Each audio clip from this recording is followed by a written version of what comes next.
In this tutorial, I'm going to show you how you can overlay a logo on your visuals using a video grid. VidJam already has a built-in logo player for automating this task. You can access it by going to the Logos and Branding panel in Preferences.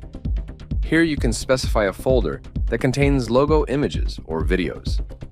VidJam will pick a random image from that folder and overlay it over your visuals whenever you click on the Jump to Logos button.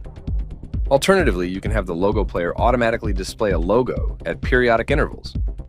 This is great if you want a hands-off approach, but if you want more control, you can use a video layer. Rather than VidJam randomly selecting an image or video, you can choose specific ones to display at any time.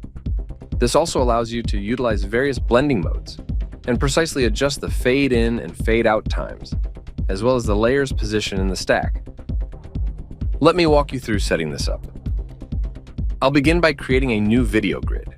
Since I haven't added my logos to VidJam's Media Manager, I'll navigate directly to the folders containing my logos. I plan to load all images in this folder, so I'll select them all with the Ctrl-A keyboard shortcut, then hit OK. I can click on any logo and it will activate it. By default, the blending mode is set to overlay, and while this does look okay with this logo, I'm going to change it to alpha since this logo contains alpha information. Next, I'll adjust the logo's scale and position to fit neatly in a corner. I can do this by switching to the masking controls and then clicking on the Transform Edit button. This brings up a mesh overlay for easy adjustments. Once positioned correctly, I'll exit the Transform Edit mode. Now, I don't want the logo to suddenly appear. I want it to gradually fade in and out.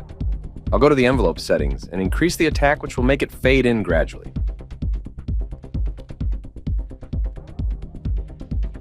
Okay, that's better. Now I'll adjust the release a bit to change the fade out. The envelope is initially in toggle mode, enabling manual on-off control of the image cell. However, for instances where I want the image to display briefly without manual intervention to turn it off, I can switch the setting to play once. Then, by increasing the hold time, the image will remain visible for a few seconds, before automatically fading out.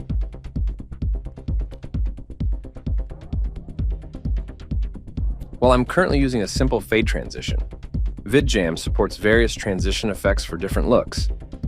Lastly, I'll make the logo easily accessible by mapping it to a physical device. This can be done through VidJam's manual mapping mode, or by automatically assigning the whole grid to a keyboard, MIDI device, or Stream Deck. This makes displaying my logo during a performance as easy as pressing a button.